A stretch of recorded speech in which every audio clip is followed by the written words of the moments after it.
Greetings to our gracious listeners. You are tuning into the Monster Watch podcast. I am your co-host, Andy J Williamson, joined today by Francis Anderson. Hello, thank you. Other co-host extraordinaire.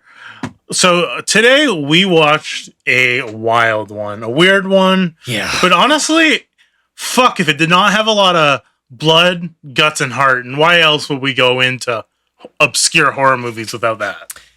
Yeah, I have to agree. I mean, for a movie with such a left field premise, they really put a lot of effort into it. I was impressed. As was I. Impressed, astounded by not only just the out of left field plot, but also the kind of craft that went into costume, blood, and set design. I think it had it all. And we'll get into this later, but a lot of fantastic puppet work, like very convincing puppet work, matched with animal training, because they blended like trained animals with puppets surprisingly well for what I have to assume is a very small budget film. Yeah, it's almost seamless to where it used the puppets, where it used the real animal, and actually, I had to do some deep dive research, but there was at time just either one person or two people in a single animal costume to give us some of those effects, and I would say stunts. Really, just two people? Just two people. There's a front end and a back end. But we don't need to go into that. Yes, let's just go. We don't need to go right into that yet. Let's introduce our movie, Incubator X. It's the 1989 hidden classic. Yeah, very well hidden. I had no idea about this movie. Had never heard of it. Very few did. I did have to. The research process for this was something beyond my capabilities of study. So finding the little information I could about this one was hard.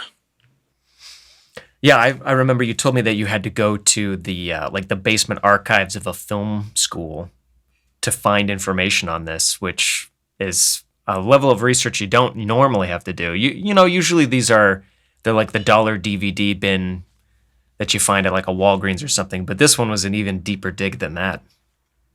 Yeah, the research of going to this film school to find these archives is kind of something that would go into a horror movie itself, where you'll see a spooky thing happen and one of the teenagers will go and research it. So I've been on high... It made you feel like one of the characters in the film. Oh, I've been high guard of hoping I'm not a horror movie protagonist, especially if it's one of those dumb, silly horror movies where no one survives, which I don't like. Well, you must be really on edge because you have two dogs right now, so this movie you must have lost some sleep over this one. But I'm spoiling the premise a bit for the listener. Oh yes, yeah. Let's not as some may say, blow the load. Right. It's just such a wild film. It's hard not to talk about it. So we should jump into it. Okay, let me go here and read the back of this VHS. Okay. After several years of infertility, Give me a second for this one. After several years of infertility, brilliant scientist Dr. Alicia Fraser, played by Madison Benton, and husband Alan Fraser, played by Greg Thompson, turned to science. Thanks to the state-of-the-art research lab, along with the brilliant mind of Dr. Fraser, they develop an incubation unit capable of growing their child, I guess. But mysterious things arise as suddenly interns, janitors, and lab assistants start to go missing. Atop of the mystery, the Fraser family are caught off guard with the success of Alicia's pregnancy, something they once thought impossible. Now the doctor must balance her pregnancy, scientific miracle, and mystery of a murder spree in her very own lab, making her question everything. A pretty good summary. Yeah. I would. Well, it's a good way to dip the toes in, but the film you're diving into is so much more grand and diverse. Yeah, there's a lot going on. You know, so what's interesting is I hadn't heard that synopsis because you sent me this film, so I didn't have the VHS to read the back, the description on the back, and it's that description makes me realize that I think I misunderstood the beginning of the movie because I thought that she was always a doctor and that she just decided to start like a fertility, like an in vitro clinic or something like that. But now that I think about it, it's just like the description on the back of the VHS. She goes to med school for the sake of getting pregnant. Because I do remember that they like briefly mentioned that she was like a patent litigator or something, some like legal thing like that before. Yes, yeah, and she's like, I can't get pregnant, so I guess I'll become a doctor. Which they then kind of gloss over that because becoming a doctor is like a 6-year process or something. Yeah, the first act is a weird kind of almost a montage of the 4 years it would take to go to medical school. Because as we see in the beginning, she does work in a law firm, and she does decide to just go into the science field and medical study. Yeah, but like you say, it breezes through all that in a which, by the way, I thought it was a little bit of a rocky start for me with the movie because there was, and I counted it, it was an 11.5-minute montage, which is a long montage. Yeah, and so I was really disoriented by the end of it. Yeah, it was. Well, that's the kind of slap that this movie brings to you. There was a 3-minute song, actually, exactly 2 minutes and 58-second song, full of energy and hype that would just be repeated. Yeah. I thought I was losing minutes. It was just the same song. I thought I was losing my mind. The second time that this, I don't know what that song was because it sounded like because obviously this movie didn't have much of a budget, so I think they like commissioned a royalty-free knockoff of Walking on Sunshine because it has that peppy like 80s rock sound to it, but I couldn't recognize it, and I thought I was losing my mind the second time that it repeated. I was like, this song is so long. But then the third time it repeated, I was like, oh no, I know what's happening here. They're playing the song 3 times in a row to cover this ridiculous montage. So like I say, it all just breezed by so fast. You see her like working in the patent office or whatever it was, and then you see her and her husband trying to get pregnant, but they can't. And then she goes to med school, and then she's starting up a lab and everything. And it just. And then the murders come. The murders start. Yeah, that's right. So let's talk about the titular incubator X. So she's trying to create a way for her to essentially give birth. Well, not exactly give birth if you consider the act of a baby coming out of a person's vagina, giving birth, but she is lending seed to new life into the incubator. So I guess not necessarily giving birth, because this is a incredibly unphallic incubator. Well, I would say exactly the opposite, because you remember she make like well, they don't show it on screen, but they imply that the husband has to fuck the incubator. There's like it's like a tray you put washing detergent in. Remember? And she's like, well, I'll leave this to you, and she just walks out of the lab, and you see him like looking down at that tray thing, and that just cuts to a different scene. Or did I misinterpret that? Because it definitely seemed to me like he was supposed to like put a load into it like a washer. Yeah, it did certainly seem like there was a almost fleshlight-like area for lack of a better term, fucking and sucking at a whim's instant. Whenever the baby or the I guess it's a fetus at this point, was weak, he would have to kind of pump and dump there to assure that the baby survives and goes on. Yeah, I found that funny. It was pretty weird. I'm glad that they didn't like show it on screen, but it was a funny thing for them to kind of hint at to the viewer. Yeah, I think this is what we see kind of not only just in film, but also Shakespearean foretelling, where I think it's a foreshadowing, or what they might call a wink wink. Oh, yes, a wink wink. It's funny. Now that you mention that, I'm thinking about how I probably need to rewatch it. Although, I don't know if I'll rewatch it, but I should rewatch it thinking about the symbolism of the incubator because it's called Incubator X, and I definitely feel like it's like XXXY chromosome symbolism there because that couple, they have constant problems with the incubator itself. Like it's kind of like the child of two parents that are about to get divorced, where there's like this fraught tension between the two of them. And well, it is the saving grace. That's why she goes to medical school, to save their marriage. Yeah, by hopefully having a kid. Yeah, and I'm actually very glad to see that in the 4 years of her going to medical school, that she managed to hold on to the marriage that whole time too.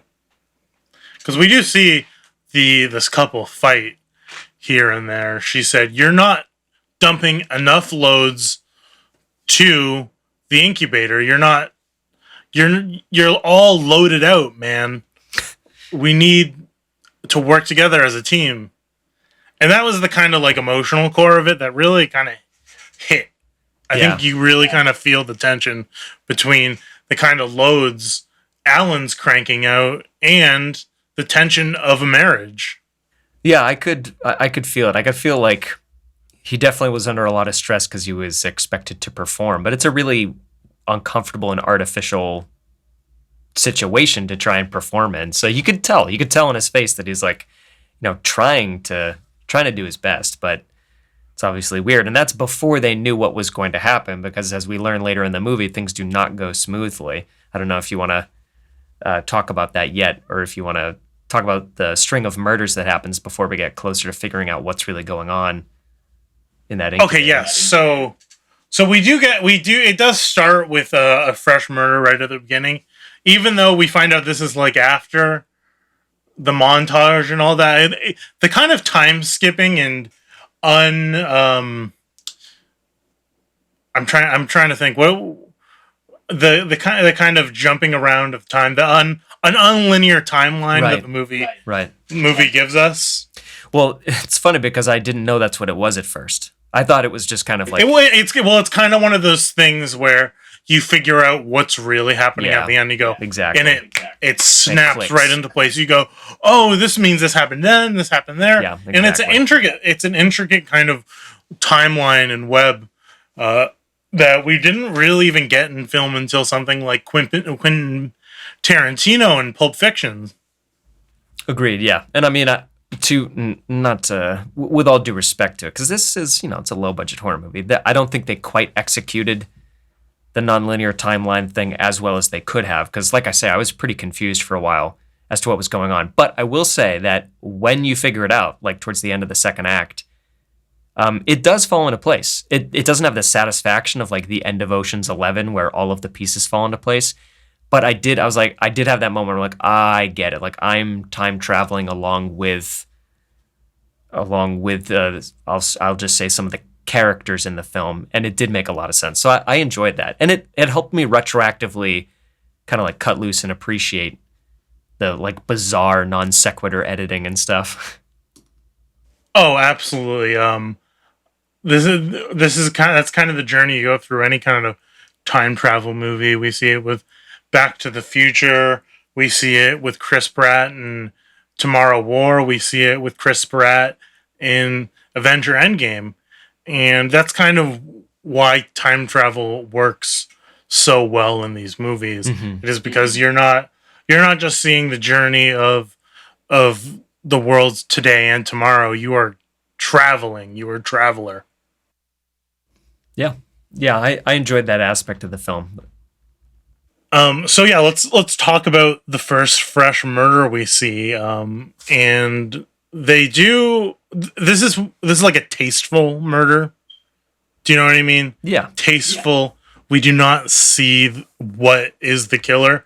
Because I kind of thought this was a human in maybe a monster costume, and that was it was almost Scooby-Doo-ish. Right. And but we don't really see the attacker, we only see the kills and we see little bits here and there. Yeah, I really like the shots. We don't, we don't know what it is. It sounds like it could be a monster. Like I said, I thought it was just a person in a costume, because it was. We do see it kind of prowling around, walking. Although, as we kind of alluded to, a little wink, wink, or Shakespearean foreshadowing ourselves. There were dog noises coming from this creature.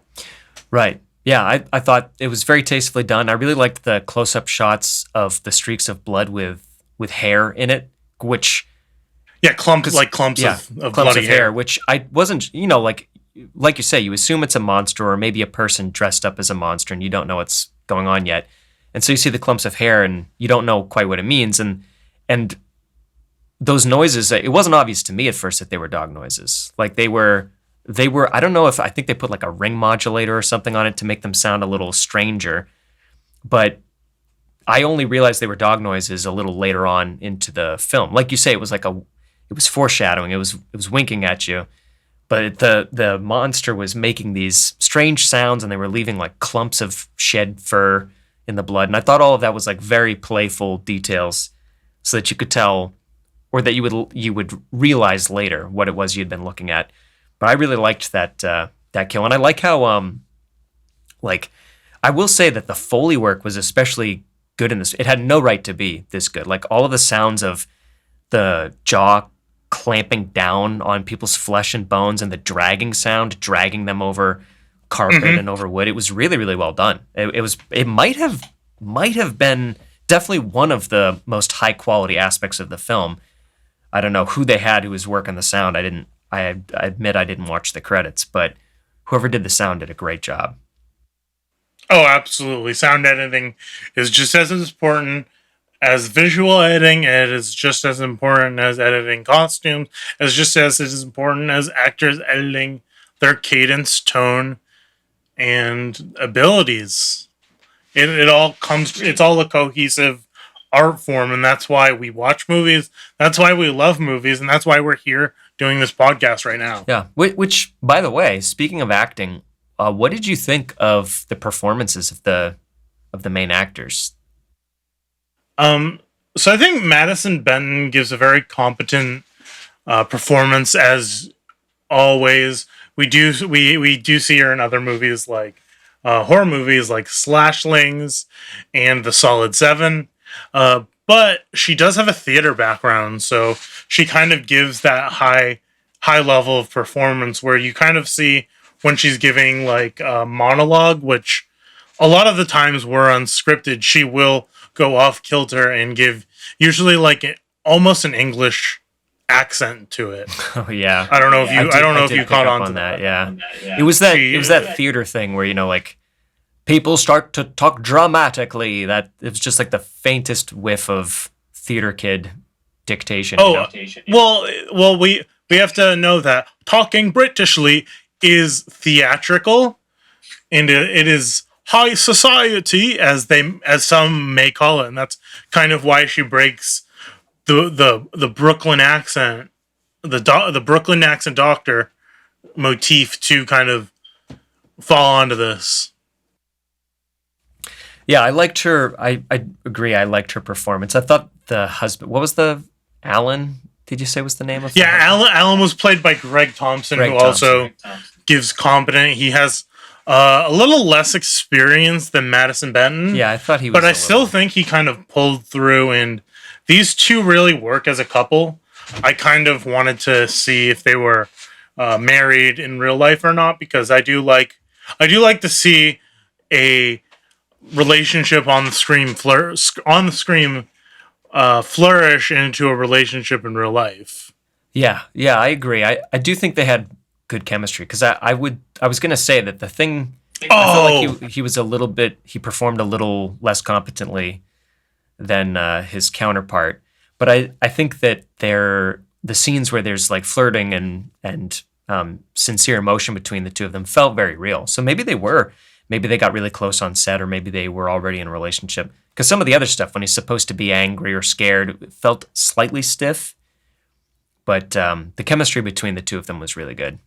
Well, now that you just say that, chemistry, yes. Do you think that is another one of those wink wink Interesting. moments of foreshadowing? Because she does do a science, she does science, and you're saying chemistry. So I'm kind of seeing these themes woven into each other. That it's kind of adding a lot more depth than I originally thought this movie had, which is a lot of depth. Yeah, it could be. It could be that that's meant to be symbolic. That the one thing that these two have is chemistry. Oh, absolutely, absolutely. I got zero of that because the call was you were getting was getting robot voice during that call, but I'm going to imagine that you were kind of praising my deep analysis of the chemistry and the themes of this movie as I do as a film reviewer. And I have to say I agree. I'm very intuitive with these kind of things of picking up themes and noticing things of such chemistries.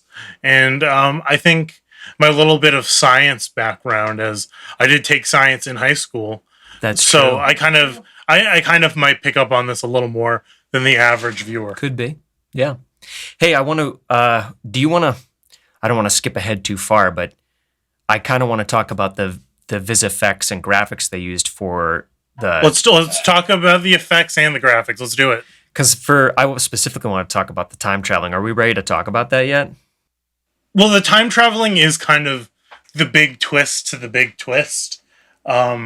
Should we kind of describe the events of the ending Well, we to don't. explain the time travel? We don't have to tell the listeners just yet why time Okay. traveling is happening and what it means. I mean, if you've already seen it, if you've seen it already before you're listening along with us, then Yes, you if know. you've seen it already, spoiler alert. Yeah.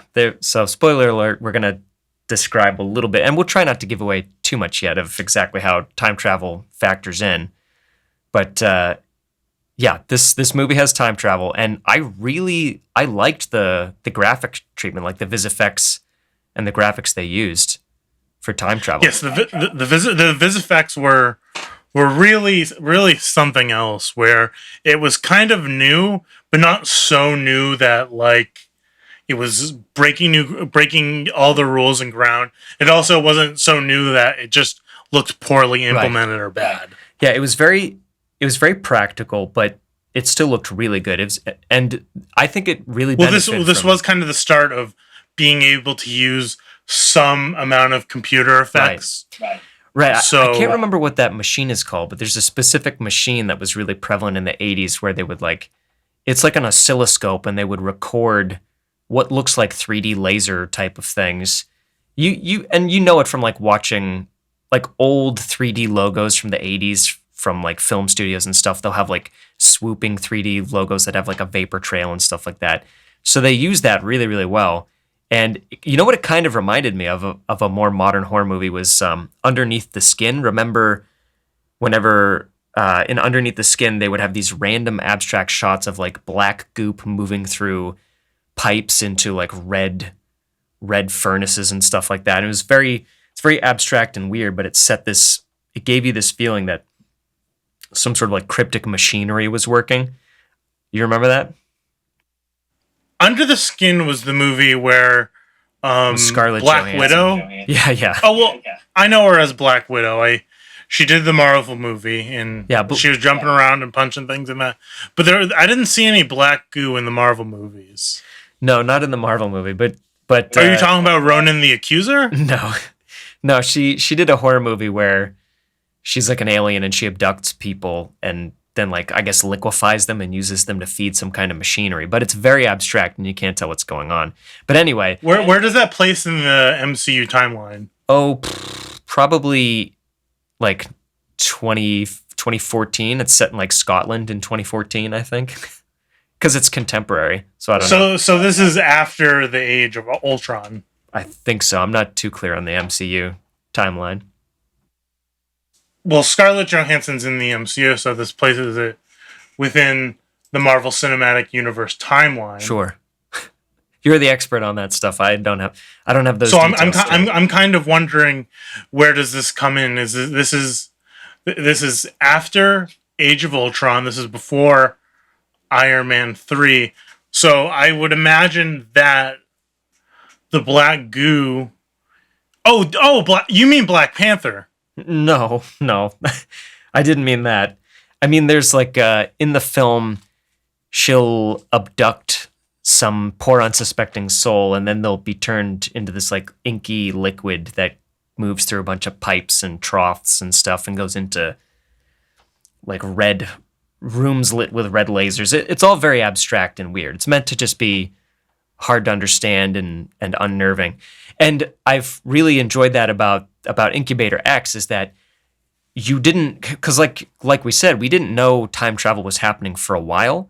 We just knew that we kept getting these weird non sequitur edits, and we would get these random shots. They'd be like 6 seconds long or 12 seconds long, and they would look like packaging peanuts writ in fluorescent red lights falling in slow motion, or they would look like you're inside of a slinky that's lit with neon and you're sort of moving through it as it's gyrating. All of these really weird abstract visuals.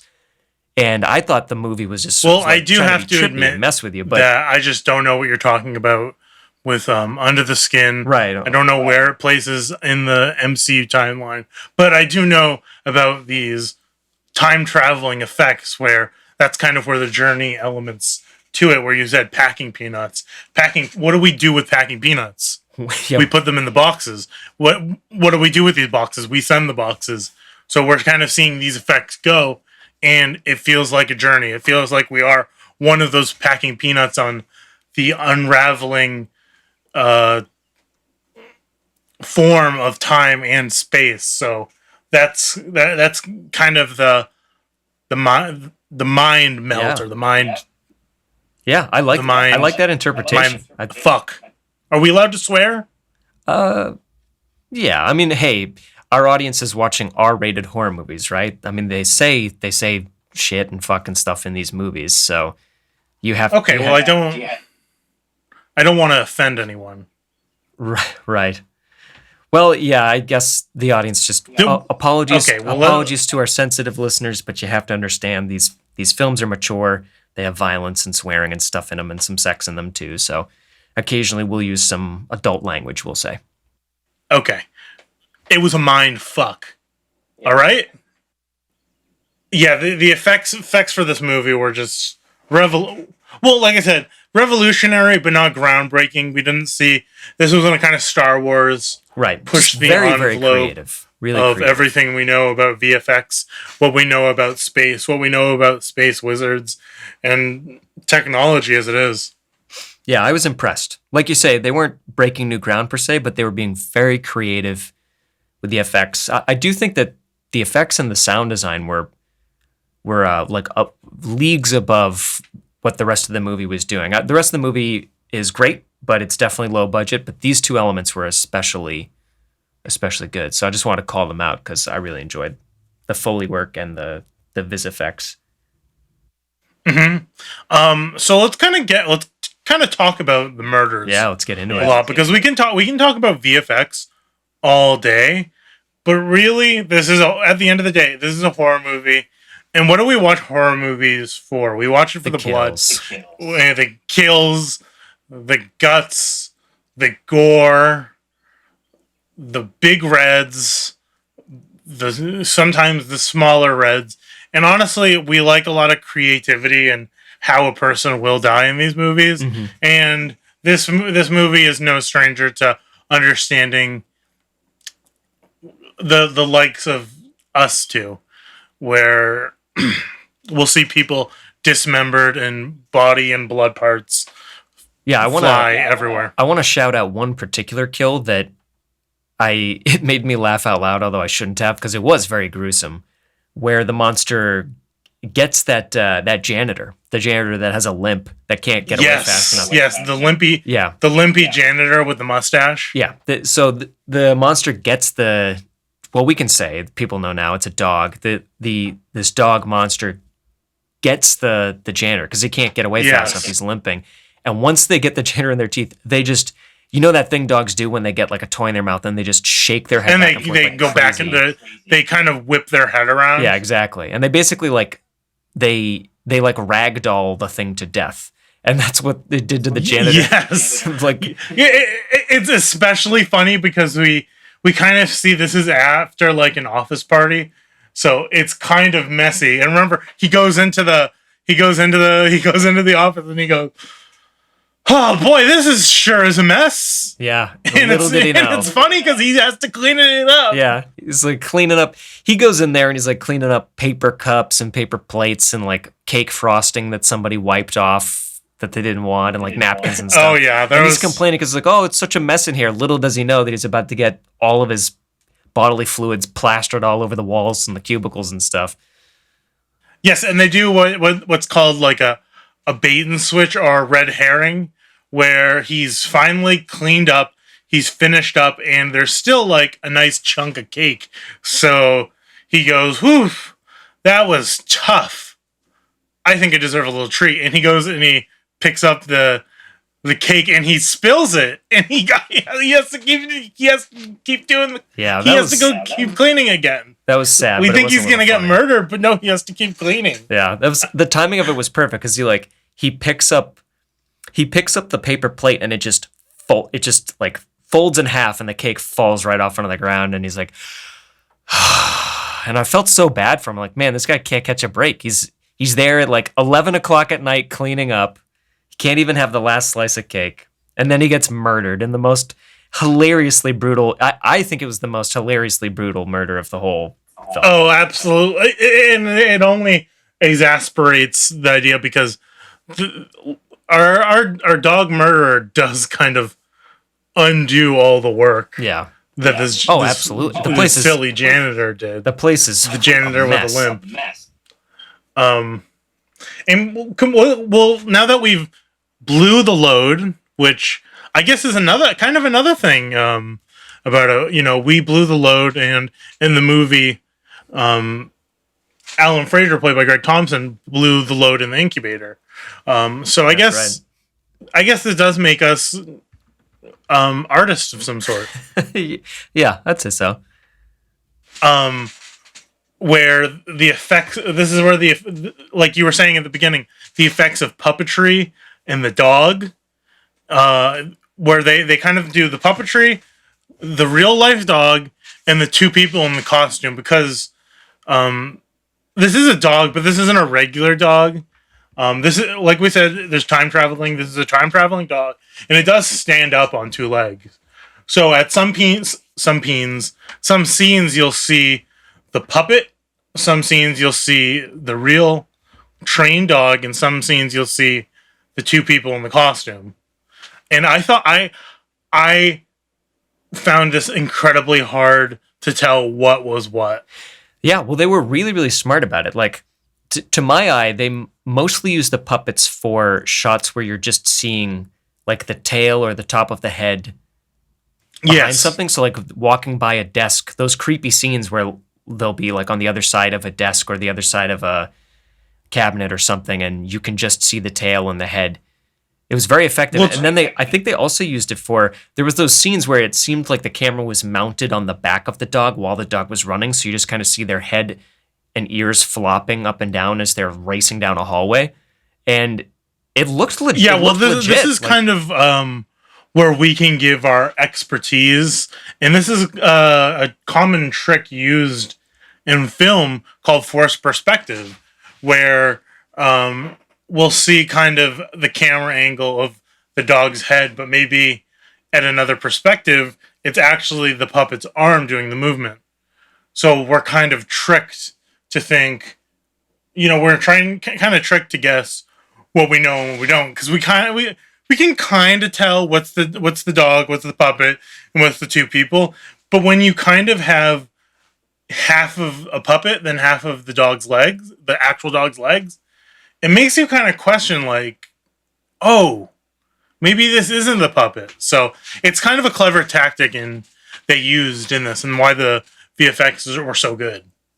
But you feel like you never really know what's the dog, what's the puppet, and what's the person. It's a great amount of technicality that the film brings. And pretty seamless for such a low budget film. I was impressed. Seamless is the perfect word to use. Seamless, a seamless time traveling dog. Yeah, so I mean, we should, now that we've gotten this far into the plot, we should Yeah, well, tell the listeners. let's just go ahead what's and explain what the dog is. So in the finale of the movie, the dog is our killer dog is going on the most unimaginable, the height of its rampage, right, killing people, here and there, and this is 9 months into the movie. So oh my god, that's right. I forgot this all happens over a real-time pregnancy. Yeah, so the baby is ready to come out.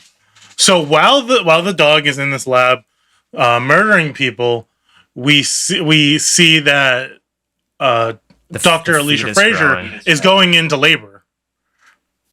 Right. And simultaneously, the test tube fetus keeps growing and growing. The incubator X is going into labor too, and what we're seeing is her kind of in desperation having to give birth with coaching of Alan Fraser, who is no doctor. Let's say they make a very good point of this to show that he is not a doctor in the movie, so he doesn't really know what he's doing. Right, and that's kind of an added layer of tension of trying to deliver a baby and you're not a doctor. But she's giving birth to the baby, and it's kind of like tense. You think like maybe that the dog is going to come in and rip her to shreds. Right, because you can hear it prowling around in the hospital.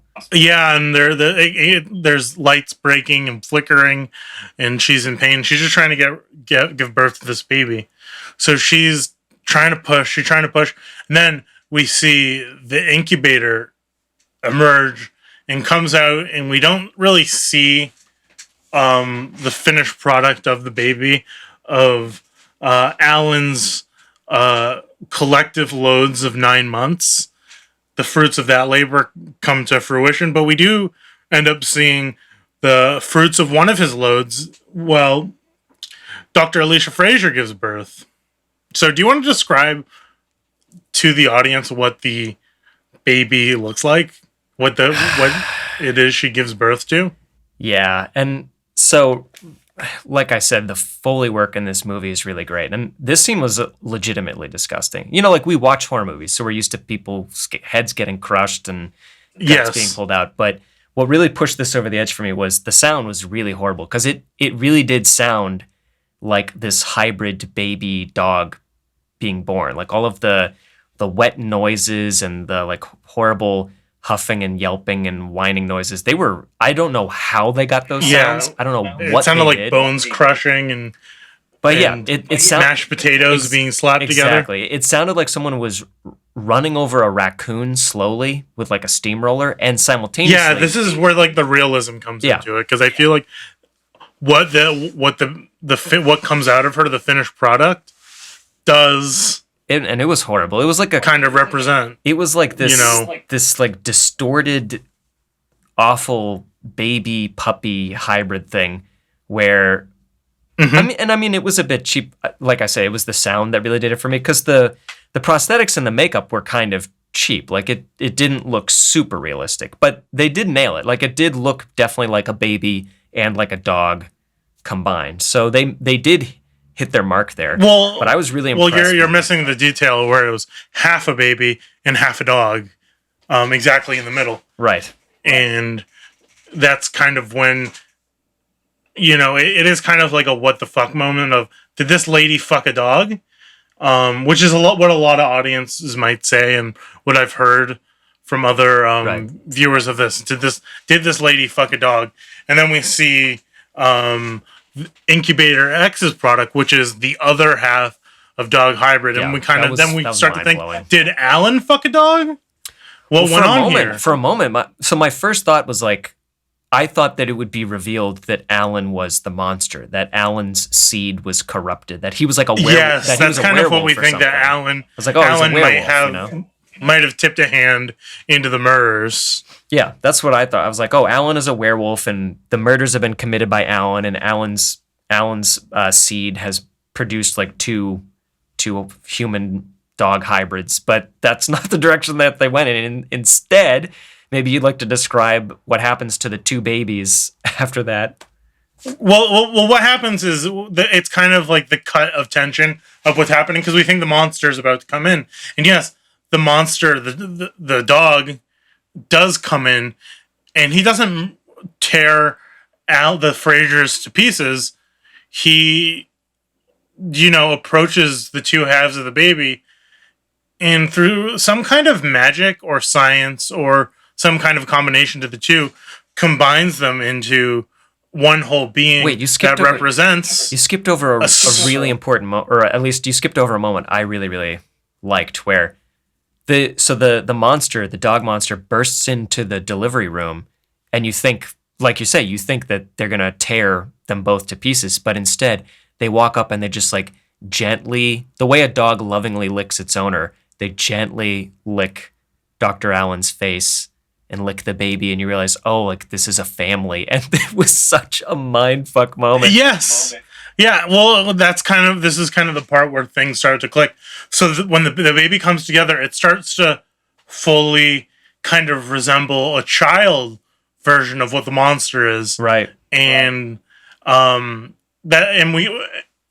immediate, a lot of lesser and like, I don't want to sound egotistical, but less intelligent movie viewer said, did Dr. Alicia Fraser fuck this dog? Which I think is absolutely disgusting, because what we find out is that dog is her child. So I think that's absolutely disgusting. I've heard of an Oedipus complexion, and I think they're for cowards. In this and that's kind of an unrepresentative Oedipus complexion. A what? An Oedipus complex. Oedipus. Oedipus. Is it Oedipus or Oedipus? Well, Odie's the dog from Garfield is the joke I was making.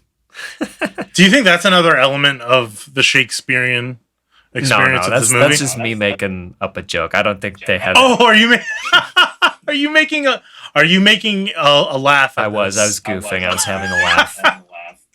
Okay. Can you tell the joke again? Yeah, I think it's less of an Oedipus complex and more of an Oedipus complex.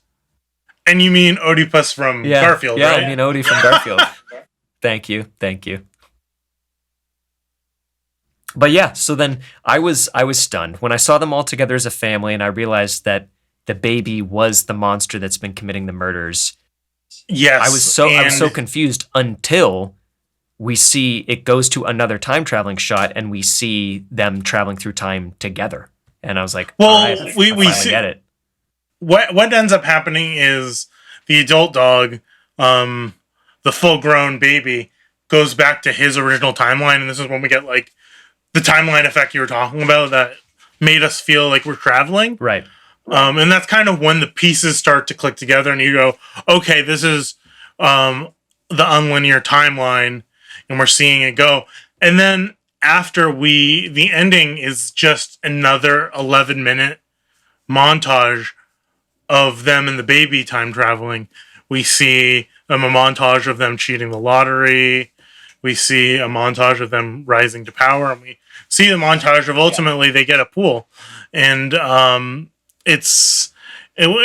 did think the kind of music. By the way, the same. Real quick though, did you notice that? So in the montage, because it's like a 2-second shot, they get a pool and then they jump into it, and the pool is just like instantly filled. Like all the blood washes off of them, and the pool is just like instantly pink. Did you catch that? Because it happened really quick. But they jump in there and like, immediately soil the pool. Yeah, I guess I don't think time traveling dogs are built for pools. Maybe the ocean. Maybe they won't be completely polluting the ocean. But the pool, I guess the pool thing was maybe kind of a hint to the sequel, if there is, or if there will be, or if there was a sequel, which I have yet to find out. Yeah, maybe it is, but yeah. So I mean that pretty much wraps up the movie. Yeah, I think it's a neat bow. There. We get the same 3 repetitions of the montage music, but now with a dog. In zero kind of science, zero kind of school, zero kind of law forms that I didn't really like at the beginning. But I loved it. I thought I thought it was a good ending to a good movie. Yeah, I really enjoyed it. I mean, like I say, it took a minute for me to adjust to it because the montage at the beginning was disorienting, and then all the time travel stuff was confusing. But once it clicked, I really enjoyed it, and it was crazy. I did not see the ending coming. It was really out of left field. So I recommend it. I give it 4 out of 5 stars. I'm actually going to use a new rating, and I'm going to adjust my rating for specifically this movie. Incubator X is going to get a big X from me, and I think that's high praise in my format of reviewing and X is a and 10. rating. X means 10. You give it a 10 out of 10. X means 10 in what language? It's a Roman numeral for 10. Oh, I don't know Roman, so X is Roman for 10. Everybody loves Roman. Incubator X gets 10. Incubator X or Incubator Roman 10. All right, well, we loved it. Clearly, we loved it, so we recommend, if you haven't seen it and you're just listening along to the podcast, definitely go out and try to find it. Go out and check it out. It is difficult to get your hands on. How do you, because you sent it to me, so I didn't have to find it myself. How do you recommend people find this film? I say you kind of go to a litany of garage sales, See if you can pick thrift up thrift shops, and even pawn shops. You might be, if you're lucky, you might be able to find this. If you're not, I'm sorry, you're out of luck. Maybe a streaming service will lend a hand to you, but this is just kind of one of the kind of luck we have at Monster Watch. Yeah, well, we put in that effort. Hopefully, our viewers can still find it. But it is, effort. It's a hidden gem. So if you can get your hands on a copy, hidden gem. Definitely do. All right. Anything else you'd like to say? Would you like to plug anything? Oh, geez, plugs. Yep, finishing up an album I'm recording. Finished 5 songs recorded with the studio here in Boston. Still have to figure out how to distribute it and print all the CDs, but look for that in the future. I guess I'll plug that in a future episode with more specific information on where to listen to it. Yeah, we'll plug that. We'll link it. If there's any kind of progress you want, or anything more tangible, we will link it in the description on our YouTube channels. I guess I would like to plug the Monster Watch podcast. Check that out. It's you just listen to it. And I'd also like to plug my Twitter at AndyJ all the way. All right. This has been the Monster Watch podcast. I'm Andy. I'm Francis. Thank you for listening.